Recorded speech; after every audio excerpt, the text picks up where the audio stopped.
Summer, 1943. Camp Crossville, Tennessee docked. The brown liquid fizzing in the glass bottle captured the full attention of the German soldier, as if he had stumbled upon some miraculous elixir.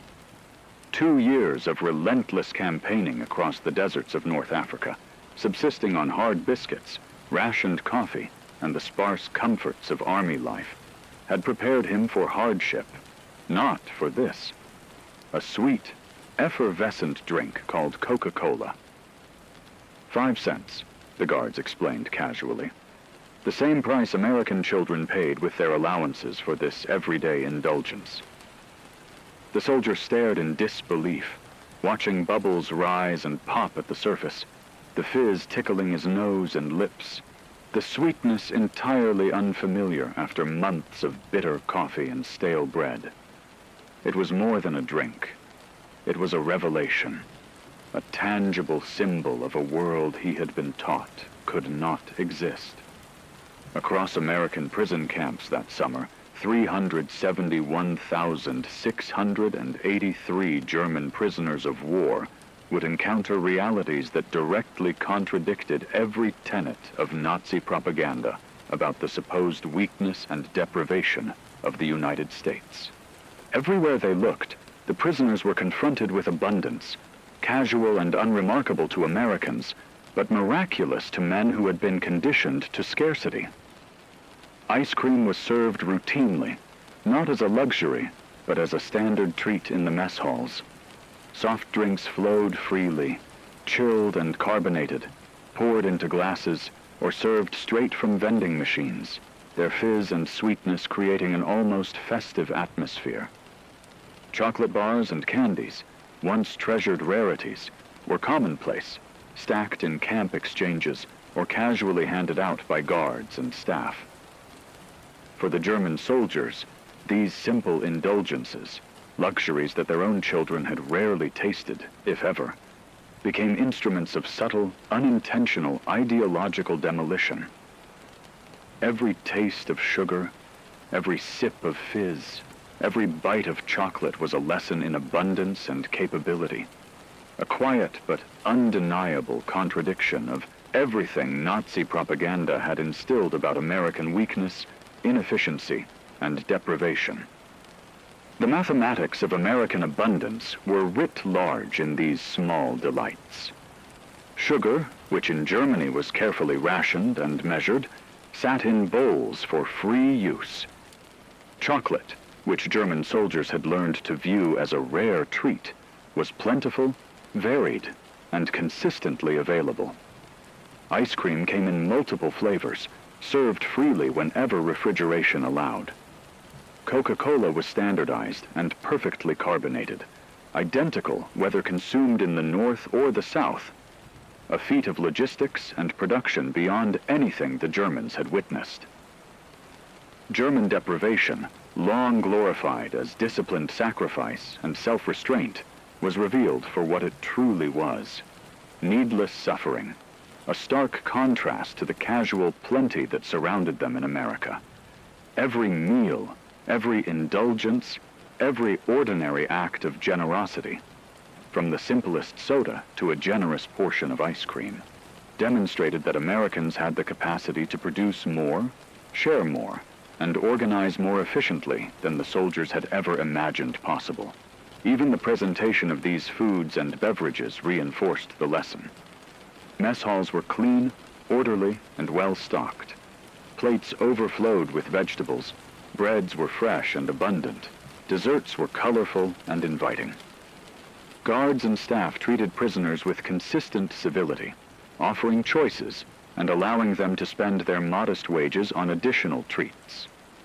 To the German POWs, each day brought further evidence that abundance could be deliberate, systematic, and yet casual. They were learning that the United States' industrial and logistical power was not simply military in nature. It extended into everyday life, into the ability to feed, delight, and sustain millions, even those designated as the enemy. What began as amazement at Coca-Cola would ripple outward, expanding into a realization that the American strength was measured not only in tanks, weapons, or manpower, but in the capacity to create and share wealth, food, and comfort on a scale that the German mind could scarcely grasp.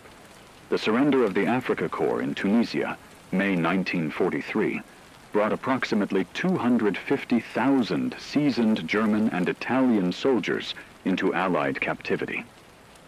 These were men hardened by years of relentless desert warfare, who had marched under the blazing sun across Egypt, Libya, and Tunisia, endured sandstorms that blinded their eyes, hunger that gnawed at their bellies, and nights of frost in improvised encampments. They expected nothing from captivity but harsh conditions, meager rations, and the indignities of defeat. Nazi propaganda had meticulously prepared them for American cruelty and scarcity, warning that enemy forces would take full advantage of their surrender to punish, starve, and humiliate.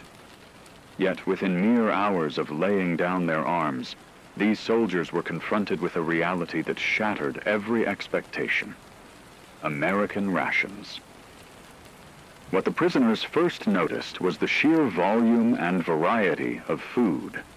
Crackers, processed cheese, fruit bars, candy, instant coffee, sugar tablets, and cigarettes. Items so ordinary to Americans were treasures of near mythic value to men who had subsisted on rationed bread and bitter coffee for months. The packaging, hygiene, and presentation, all meticulous, added to the sense of disbelief.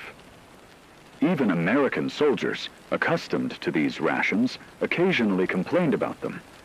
To the prisoners, however, these meals were feasts, overflowing with flavors, textures, and energy they had long been denied. Each bite, each sip, seemed to whisper a silent message. This was abundance. This was capability. This was civility extended even to enemies. At the processing camps in North Africa, the contrast became even more startling. Mess halls offered pancakes dripping with syrup, fresh eggs, and creamy milk, foods the German soldiers had not tasted in months, possibly years. The aroma of cooking, the warmth of the food, and the visible care with which it was prepared struck the prisoners almost as profoundly as the taste itself. Every plate, every portion, was a subtle lesson in organization, logistics, and a society capable of both fighting a war and sustaining humanity simultaneously. The act of feeding the enemy was neither chaotic nor haphazard. It was systematic, deliberate, and carefully maintained, though its full psychological impact would only emerge gradually as the prisoners internalized the scope and meaning of such generosity. One German officer later recounted his astonishment to the International Red Cross. "We expected starvation. We expected humiliation. Instead, the Americans fed us better than our own army had. It was confusing. It was unbelievable. But it was education." This statement captured the essence of the cognitive dissonance many prisoners experienced. Every meal challenged years of indoctrination.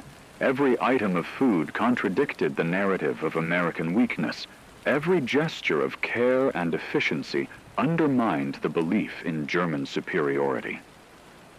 The food itself became a silent instructor, demonstrating that power could coexist with compassion, that wealth could be shared without fear, and that even in the midst of a global conflict, abundance could serve as an instrument of transformation. The Atlantic crossing aboard Liberty ships further extended this informal education in abundance, transforming the prisoners' perception of what a society could achieve. These mass-produced vessels, forged from steel and determination, were constructed at an unprecedented pace. One ship completed every 42 hours at peak production, a testament to American industrial might. Each ship transported up to 30,000 prisoners monthly, yet the experience was far from overcrowded misery. Naval logs meticulously record that prisoner rations aboard these vessels matched, and in many cases exceeded, those provided to the ship's own crew. Daily caloric intake often reached 3,500 calories, including freshly baked bread, cuts of meat, vegetables, and coffee sweetened with sugar and milk, all maintained at proper temperatures by efficient refrigeration systems. The appearance of ice cream aboard these vessels became the defining feature of the prisoners' astonishment. Served multiple times during each crossing, using both hand-cranked and electric freezers, it was far more than a dessert. It was a symbol of American ingenuity, generosity, and organizational skill. The USS General M.B. Stewart, for example, documented the production and serving of 10 gallons of ice cream on July 4, 1943, a holiday that became a vivid sensory memory for all aboard. Men who had not tasted ice cream since their childhoods, or who had only dreamed of it during years of scarcity, were suddenly confronted with a cold, creamy, sweet delight, floating in a metal tub amid the vast, rolling Atlantic. For them, it was almost miraculous, an impossibility realized, a fleeting touch of joy in the midst of displacement and uncertainty. When the Liberty ships finally docked at major ports such as Norfolk and Newport News, the prisoners' astonishment only deepened. Norfolk Naval Base, sprawling across 4,300 acres, presented an operational scale that dwarfed anything they had seen in Europe. Cargo moved continuously along piers and warehouses, with cranes, trucks, and personnel working in seamless coordination. Dockside stores displayed shelves stacked with candy bars, soft drinks, cigarettes, and confections, items so abundant and varied that they seemed to defy reality. Prices were standardized, with most candy bars and sodas sold for 5 cents, the same as in any American town. Prisoners marveled not only at the sheer quantity of goods, but at the consistency, accessibility, and ease with which they could be obtained. Every aisle, every crate, every register demonstrated a level of industrial organization, logistics, and civilian military coordination that was unimaginable to men accustomed to scarcity and rationing. The experience left them with a profound sense that America was a nation capable of producing not just war materiel, but daily abundance for millions of people, including its enemies, on a scale that exceeded any human expectation. The journey inland by train added yet another layer to the prisoners' mounting astonishment. Unlike the cramped, suffocating cattle cars used for transport in Europe, where men were packed tightly and denied even basic comfort, German POWs now traveled in spacious passenger coaches. Wide, cushioned seats allowed them to sit comfortably, and large windows offered a view of rolling American countryside, fields, small towns, and rail yards, moving past in a way that contrasted sharply with the bleak landscapes they had endured in North Africa.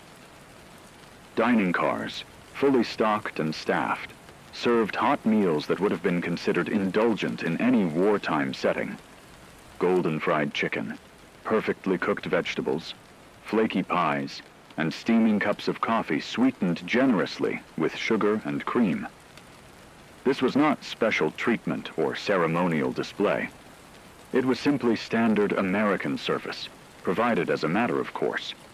Yet to the prisoners it felt extraordinary. Arriving at the camps, the shock continued. Barracks were heated, floors were clean, and electric lighting illuminated the interiors with a brightness German soldiers had scarcely experienced in wartime. Hot water ran freely in showers, and flush toilets were available throughout the camp, amenities that rendered daily life both comfortable and sanitary. Even in these seemingly mundane aspects, the prisoners began to grasp the scale and capability of American organization, yet the most profound lesson awaited them in the camp exchanges: the PX stores. These small retail hubs offered an astonishing variety of goods: soft drinks, chocolate bars, candies, cigarettes, fresh fruit, and even low-alcohol beer. Items were displayed neatly and priced affordably, often for just a few cents. Here, the German POWs encountered something entirely alien to their experience, a system in which abundance was not merely tolerated but openly celebrated, accessible to anyone who could pay, without favoritism or restriction. The PX stores crystallized the essence of American logistical mastery, industrial production, and cultural values, all delivered through the simple, everyday act of providing choice and abundance. For the prisoners, these stores were not just shops. They were symbols, teaching that a society could combine efficiency, generosity, and democratic access, even in the midst of global conflict. Quartermaster records revealed the staggering variety and sheer volume of goods that filled the shelves of American prison camp exchanges.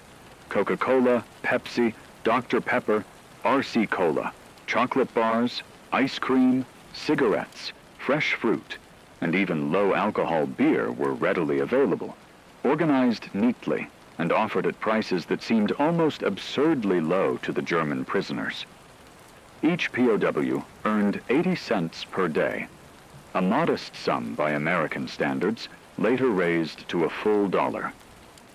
Yet with candy bars and sodas priced at just 5 cents each, a single day's earnings could buy 16 items, a quantity of indulgence that would have been inconceivable in Germany, where such luxuries were scarce, heavily rationed, or available only to those with special connections or privilege.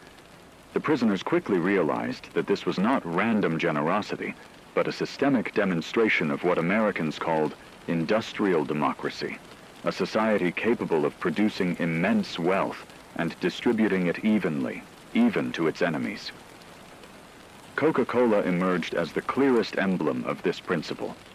In 1943 alone, the Coca-Cola Company produced 5 billion bottles, fulfilling military contracts that guaranteed its availability not only to American servicemen, but also to prisoners of war. For men who had never encountered this drink, its ubiquity was astonishing. It appeared in mess halls, on work details, in vending machines, and in camp shops, a constant presence that transcended geography. The uniform taste, identical whether consumed in Maine, Texas, or Tennessee, captured the attention of technically minded prisoners. They marveled at the precision and coordination required to maintain such consistency across a vast continent, at the refrigeration and distribution networks that ensured freshness, and at the remarkable quality control that left no room for variation. For soldiers accustomed to scarcity, improvisation, and inconsistent provisioning, Coca-Cola was more than a soft drink. It was a tangible proof of America's capacity for logistics, planning, and large-scale industrial efficiency, delivered with casual generosity that made abundance seem effortless. Ice cream, perhaps more than any other treat, became a powerful symbol of the seemingly impossible abundance that German prisoners encountered in American camps. Army records confirm that during the summer months, camps with adequate refrigeration served ice cream on a regular basis, offering flavors such as rich chocolate, creamy vanilla, sweet strawberry, and nutty butter pecan. To the prisoners, these flavors were almost fantastical, luxuries they had scarcely tasted since childhood, if ever. The scale and consistency of provision were equally remarkable. Entire batches were churned and stored in ways that preserved both texture and flavor, reflecting a level of planning and industrial capability far beyond anything the Germans had witnessed. In fact, specialized ice cream ships were constructed for the Pacific Fleet, vessels dedicated entirely to producing frozen desserts, underscoring how seriously the U.S. military regarded the morale and welfare of its personnel, and, by extension, its prisoners. By 1944, electric ice cream makers were commonplace even in remote camps, allowing prisoners to purchase sundaes, ice cream bars, and sandwiches for just 10 cents. This affordability meant that, for the first time in many men's lives, A luxury was not confined to the elite or rationed to the few. It was democratic, universally available, and casually consumed. Lines of prisoners waited eagerly for their turn at the ice cream counter, savoring the cold, creamy texture that melted effortlessly on the tongue, each bite a sensory revelation. Beyond taste, the experience carried an implicit lesson. Abundance could be systematic, consistent, and yet shared freely with all, regardless of status, nationality, or circumstance. The act of offering ice cream to enemies in the heart of wartime America became an unspoken demonstration of industrial capacity, social organization, and humane priorities. For the German POWs, ice cream was not merely dessert. It was proof that a society could be both powerful and generous, efficient and egalitarian, capable of producing wonders that defied expectation and reshaped their understanding of what a nation could achieve. Sugar, a commodity strictly rationed in Germany and jealously guarded by civilians and soldiers alike, sat in open bowls for unrestricted use throughout American prison camps. In bakeries and mess halls, it was incorporated liberally into cakes, cookies, pies, and beverages, transforming ordinary meals into indulgent experiences. To the German prisoners, accustomed to measuring every gram and enduring severe scarcity, the sight was almost surreal. The sheer abundance of sugar, offered freely and without consequence, seemed to mock the rationing and deprivation they had endured for years. One particularly vivid episode at Camp Aliceville in August 1943 exemplifies the profound cultural shock this abundance created. During the sweltering summer, hundreds of pounds of sugar hardened under the humid conditions, making it temporarily difficult to use. Instead of laboriously salvaging the hardened sugar, as German soldiers would have done to avoid waste, the camp staff simply discarded it and ordered fresh supplies. The prisoners looked on in disbelief, aghast at the casual disregard for something they considered irreplaceable. In Germany, every grain of sugar was precious, measured meticulously, and hoarded when possible. The idea of throwing it away was unthinkable. To the POWs, this act of waste was not merely shocking. It was a lesson in a society where material plenty was so vast that it could be consumed, shared, or even discarded without fear or hesitation. The incident crystallized a central truth for the prisoners. American abundance was deliberate, systemic, and culturally ingrained, a tangible demonstration of industrial capacity and societal priorities far beyond their own experience. Every bowl of sugar, every sweet treat, every discarded excess became a quiet but unforgettable teacher, reshaping their understanding of what a society could achieve when production, logistics, and generosity were combined. American chocolate consumption patterns delivered yet another profound lesson to German prisoners. Major manufacturers such as Hershey, Mars, and Nestle produced millions of chocolate bars monthly, even during wartime, and the military alone purchased hundreds of millions of pounds for distribution. In POW camps, chocolate was abundant and diverse. Standard bars, emergency rations, and assorted candy bars were available for purchase at the PX, often costing just 5 to 10 cents. To German soldiers, accustomed to extreme rationing of sweets or having access only through special connections, this sheer volume of chocolate was astonishing. Prisoners observed Americans casually choosing one brand over another, demonstrating a culture where personal preference was possible even amid war. Red Cross packages sent to POWs also regularly included chocolate, further amplifying the sense of abundance. Soft drinks, similarly, became emblematic of American industrial capacity and everyday plenty. Coca-Cola, in particular, emerged as the clearest symbol. In 1943, the Coca-Cola Company produced approximately 5 billion bottles, ensuring widespread availability for American servicemen and prisoners alike. POWs encountered the beverage everywhere, in camp mess halls, on work details, at vending machines, and in camp exchanges. Its uniform taste, identical whether consumed in Maine, Texas, or Tennessee, amazed technically minded prisoners, demonstrating precision, standardization, and logistical coordination far beyond anything German industry had achieved. Other soft drink brands, Pepsi, Dr. Pepper, RC Cola, and regional favorites, competed nationally, providing choice and variety that reinforced the impression of abundance as a cultural norm, not an occasional luxury. For the German prisoners, chocolate and soft drinks were not mere indulgences.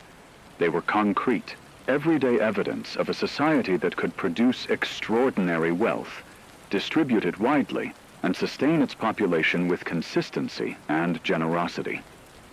Each bite of chocolate, each sip of Coca-Cola, was a lesson in industrial democracy, in the coordination of resources, and in the humane treatment of even those considered enemies. The availability, variety, and casual consumption of these items quietly undermined Nazi propaganda, demonstrating that American society could create abundance systematically, share it freely, and make it accessible to all. A reality that transformed the prisoners' perception of the United States and, in subtle but lasting ways, reshaped their worldview. Chocolate offered a similarly striking lesson in abundance and cultural contrast. During the war, the U.S. military purchased approximately 380 million pounds of chocolate, ensuring that soldiers and prisoners alike had access to this ubiquitous treat. Camp exchanges stocked multiple varieties, Hershey, Mars, Nestle, and other brands, allowing prisoners to see firsthand the sheer diversity available in a society where choice was not a privilege, but a normal expectation. German POWs, who had grown up under strict rationing, and where sweets were either unavailable or reserved for the elite, were astonished by the casual freedom with which Americans selected one brand over another.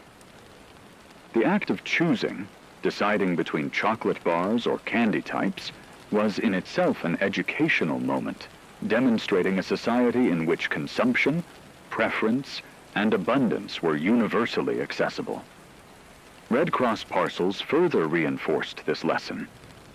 Delivered regularly, these packages supplemented standard rations with chocolate, coffee, processed cheese, canned meats, and other treats, extending the Americans' message of abundance even into the prisoners' personal space.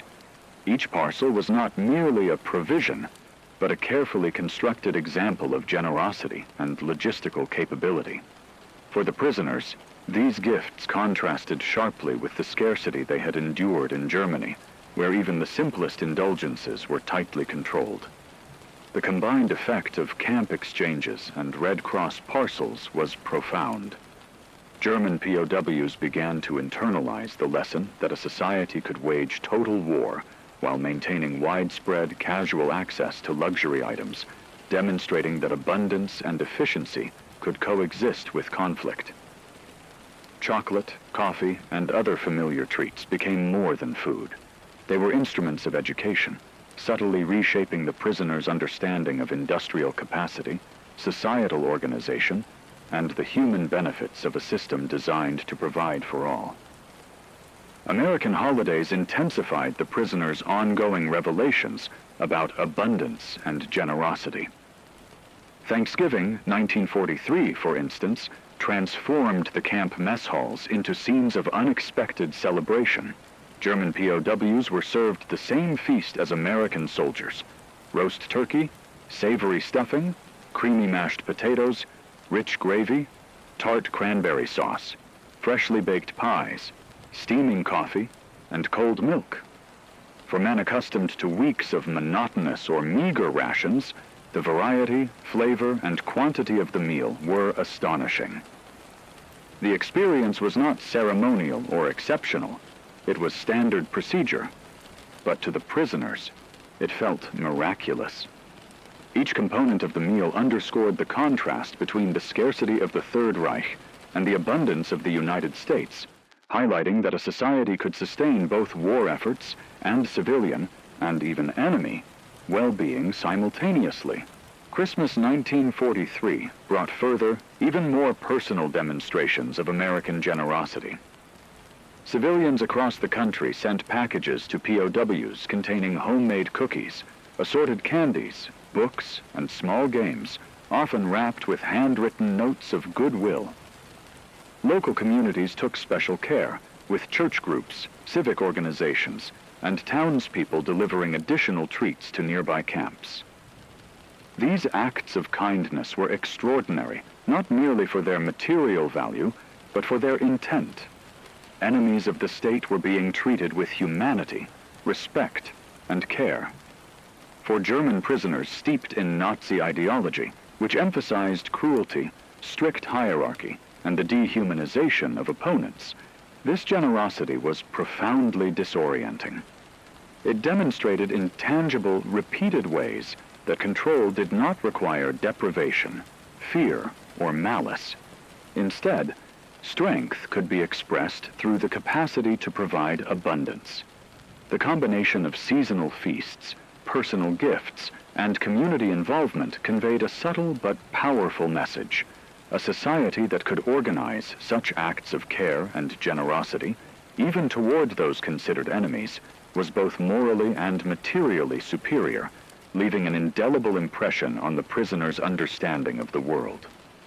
Labor programs allowed German prisoners to witness American production and abundance firsthand, transforming abstract notions of wealth and capability into concrete, observable reality. By 1944, roughly 100,000 POWs were employed in agriculture and food processing, gaining intimate knowledge of the scale and efficiency of American industry. In orchards producing cherries destined for maraschino use, prisoners marveled at the sheer volume harvested, the organized labor, and the machinery that allowed a single farm to yield more than entire regions of Germany.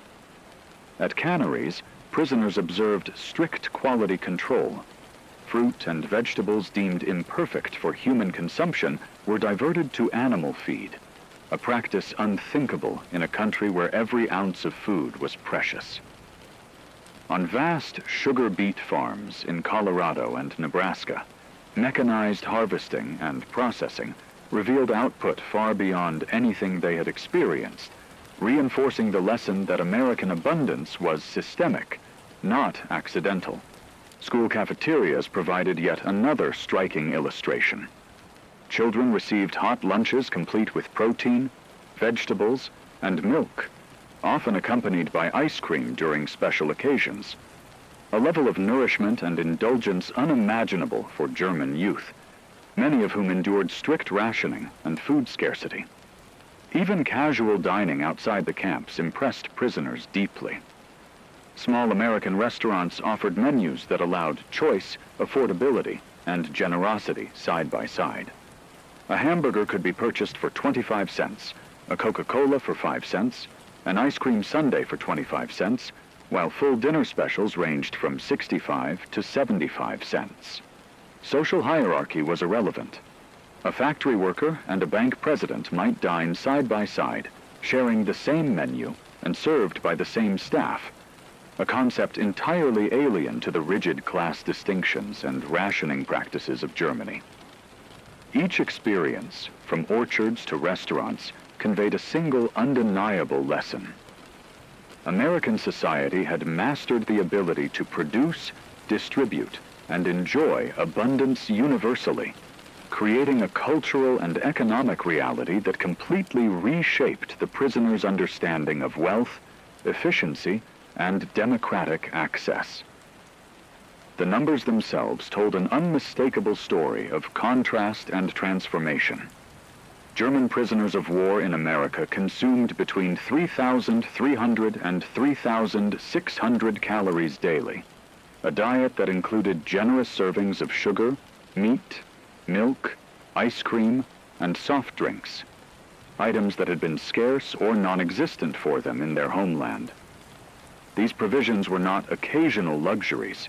They were regular, consistent, and freely accessible, reflecting both the organizational capacity of American logistics and the cultural expectation of abundance.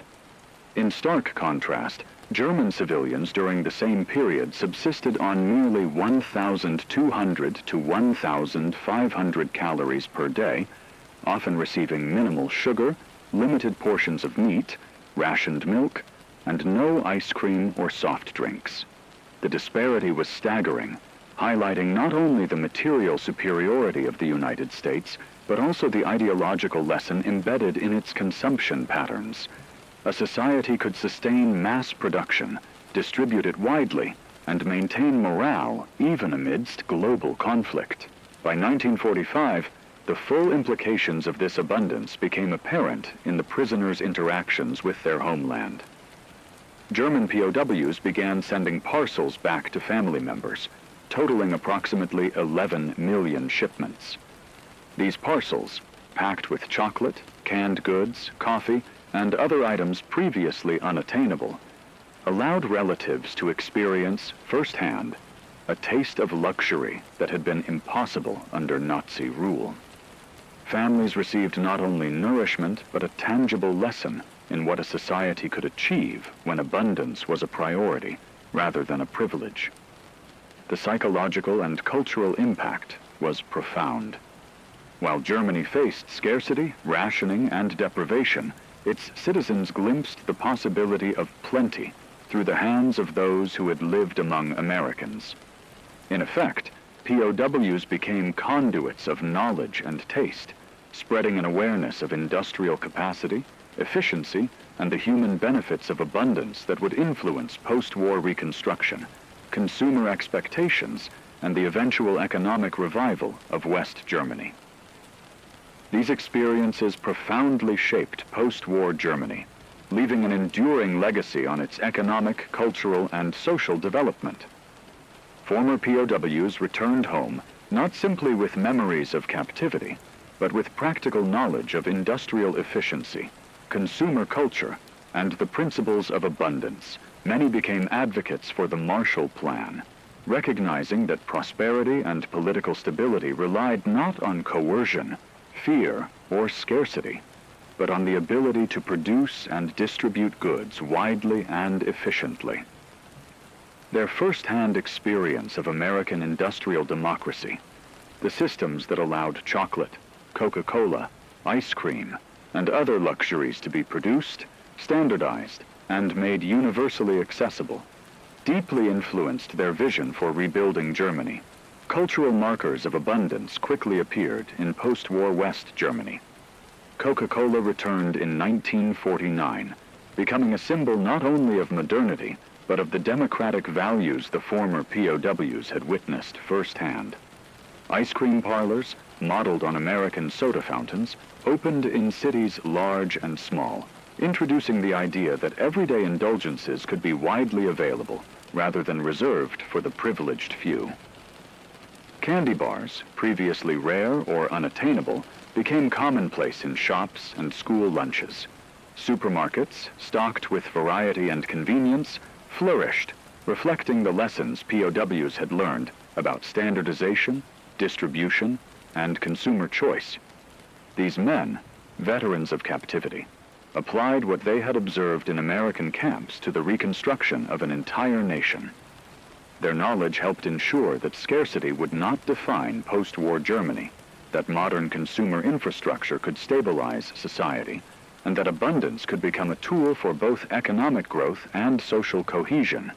Personal testimonies underscore the profound psychological and ideological impact of these experiences. One former officer reflected on the moment of realization during captivity. We expected to defeat a weak, divided America. Instead, we found a nation giving ice cream to enemies. That was when we knew we had lost more than a war. We had lost our entire world view. Another veteran recalled the sensory and symbolic power of a simple beverage. My first Coca-Cola was like tasting the future, sweet, fizzy, unnecessary, and available to anyone for a nickel. That drink contained everything Germany was not: abundance, democracy, joy. It wasn't just refreshment, it was a revelation, a lesson in what a society could achieve when production, generosity, and freedom were combined. These memories were not merely nostalgic. They informed concrete action. Former POWs championed industrial practices emphasizing mass production, quality standardization, and efficient distribution. They advocated for social policies and consumer systems that would prevent deprivation, ensure access, and demonstrate the tangible benefits of a democratic society.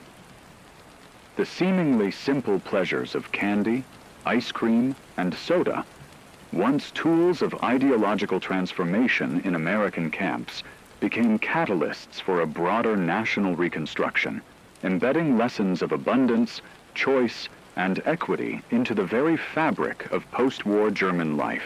Food and consumer goods became the ultimate instruments of ideological transformation, demonstrating lessons that armies and propaganda could rarely achieve.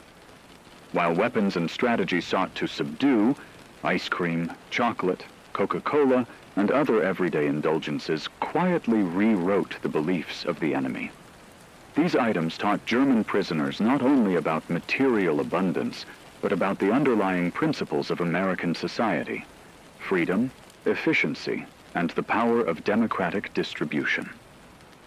Each meal, each treat, each casually served beverage revealed a society capable of producing far more than it needed, and sharing it generously, without coercion or fear.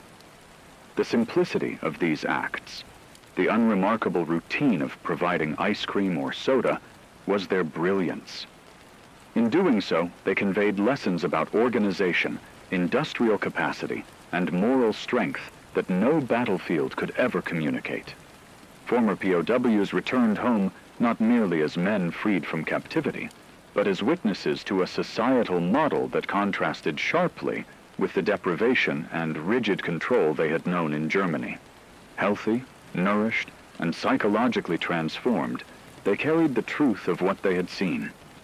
Abundance could be generated without conquest, efficiency and generosity could coexist with strength, and everyday objects, chocolate bars, soft drinks, ice cream sundaes, could embody and teach the values of a democratic society. The act of sharing, of allowing enemies access to luxuries and comforts, became a quiet but powerful instrument of cultural influence. In the fizz of a Coke, in the sweetness of a Hershey bar, and in the cold creaminess of ice cream, German prisoners experienced democracy in tangible form. These lessons endured long after the war, influencing post-war reconstruction, economic recovery, and the adoption of consumer culture in West Germany. In the end, ice cream and Coca-Cola accomplished what armies, ideology, and propaganda often could not. They reshaped hearts, minds, and the very worldview of a defeated nation. American prison camps had not merely held captives, they had fundamentally reshaped the worldview of an entire generation of enemy soldiers. The experience of imprisonment in the United States went far beyond mere confinement or the provision of basic sustenance. Captured soldiers were not simply isolated from the battlefield, they were immersed in a society whose norms, comforts, and freedoms stood in stark contrast to the rigid and oppressive environment they had been taught to revere under Nazi ideology. Through sugar, chocolate, ice cream, and soda, German POWs were introduced to a lifestyle that defied every expectation instilled in them by years of totalitarian indoctrination. Each daily ration they received, every candy bar or snack purchased at the camp exchange, every sundae or soft drink consumed, became more than a simple indulgence. It was a vivid, tangible lesson in abundance, efficiency, and democratic generosity. As they navigated the routines of camp life, prisoners witnessed firsthand the extraordinary organization of American society. They saw how resources could be distributed fairly and efficiently, how a system could function smoothly without resorting to coercion or fear. Simple commodities, taken for granted by ordinary citizens, ice cream cones on a hot afternoon, neatly packaged chocolates, fizzy sodas bubbling with sweetness, emerged as tools of education, revealing to the prisoners the possibility of a society in which wealth and human dignity were not mutually exclusive. The soldiers learned that a nation could wield great power without relying on oppression, maintain prosperity without exploiting its people, and achieve remarkable coordination without enforcing blind obedience. The psychological impact of these experiences was profound. Ordinary pleasures became extraordinary revelations, challenging the beliefs the soldiers had carried into captivity. A seemingly trivial candy bar was, in their eyes, a symbol of a world where comfort and generosity could exist alongside strength and discipline. Each sundae or bottle of soda offered more than refreshment. It presented proof that human kindness and societal efficiency were not incompatible with national might. Over weeks and months, the accumulation of these small lessons transformed perspectives, planting seeds of curiosity, doubt, and wonder about the world they had never known. They began to comprehend that the American approach to life, where personal liberty, material comfort, and social order could coexist, was not only possible, but remarkably effective. By the time they left the camps, German prisoners had been exposed to a society that challenged the core of everything they had been taught. They arrived as soldiers of the Third Reich, hardened by ideology and accustomed to viewing the world in stark binaries of strength and subjugation. They departed as witnesses to a different kind of power, one rooted in generosity, efficiency, and mutual respect, and as inadvertent ambassadors of a society where freedom was not merely a concept, but a lived, tangible reality. The simple pleasures of American life, ordinary to the citizens who enjoyed them without thought, had served as extraordinary instruments of education for those who had once believed that such abundance could not exist without domination.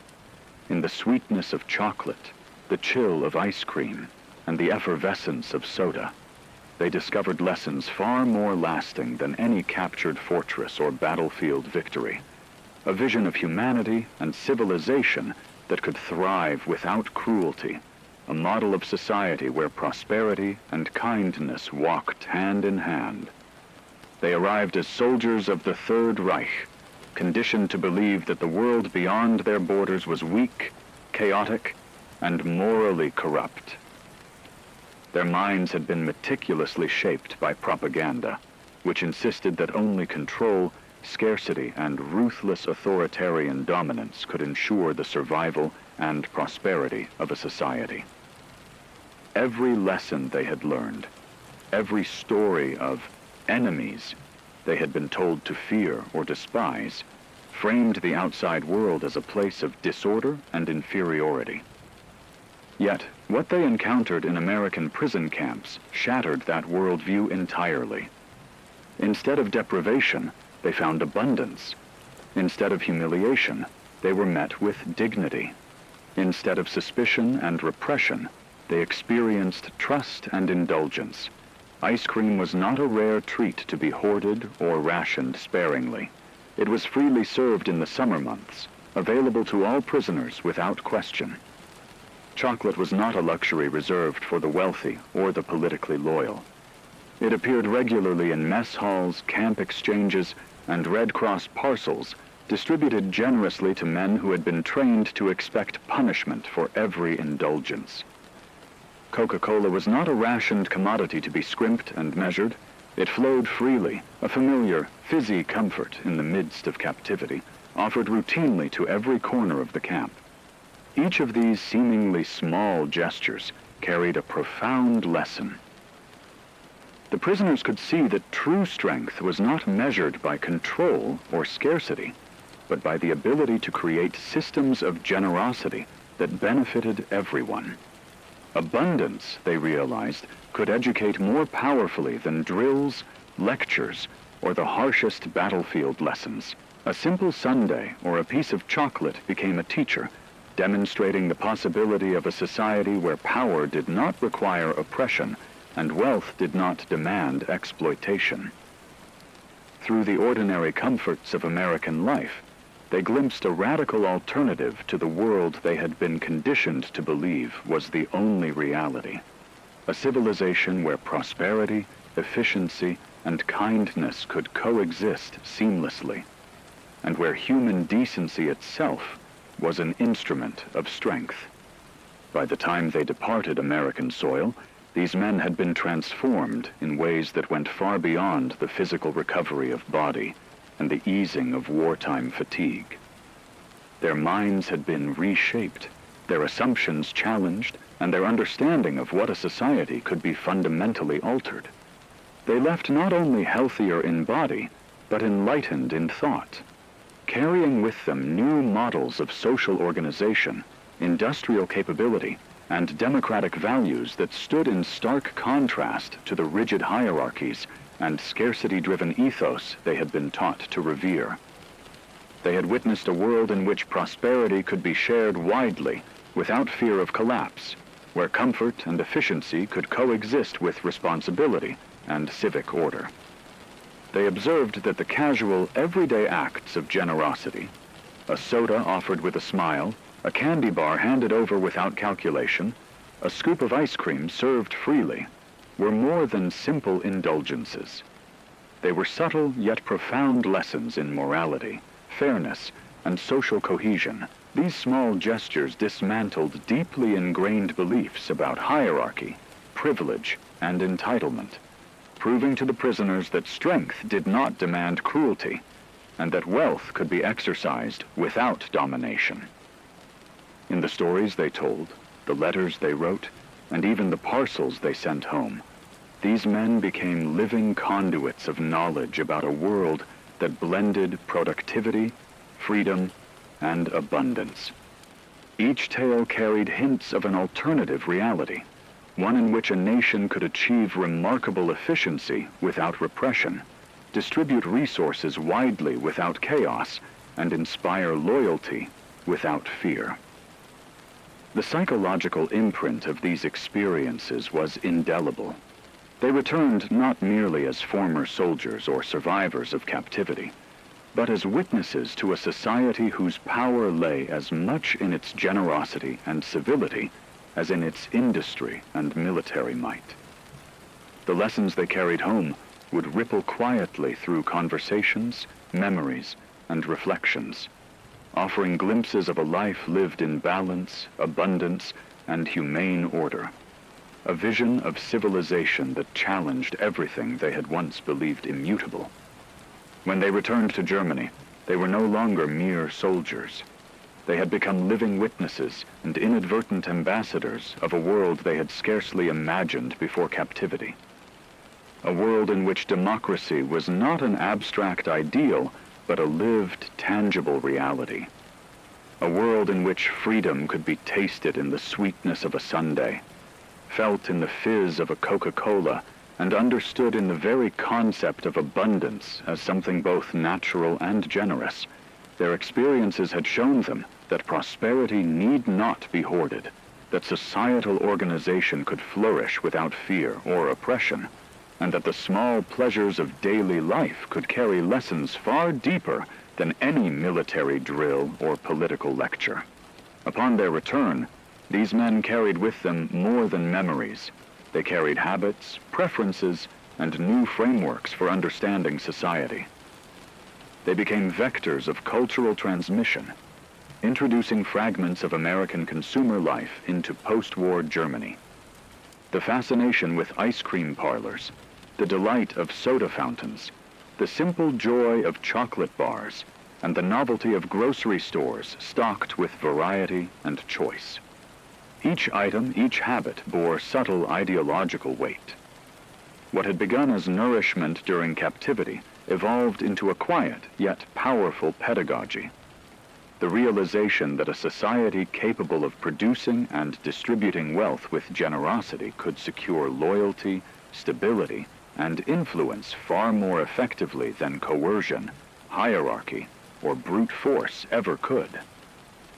In this remarkable way, the ordinary, everyday pleasures of American prison camps, sweet, cold, fizzy, and abundant, achieved an extraordinary effect. They did far more than sustain the body. They rewrote hearts, challenged deeply ingrained dogma, and expanded the moral and cultural imagination of a defeated nation. Through ice cream cones and soda bottles, chocolate parcels and candy bars, German POWs experienced a practical demonstration of a society built not on fear, scarcity, or domination, but on abundance, civility, and shared prosperity. These lessons, carried home in memory, taste, and habit, quietly permeated post-war life, leaving an enduring imprint on a society struggling to rebuild not just its infrastructure, but its values, its vision, and its very conception of what a civilized and free society could be.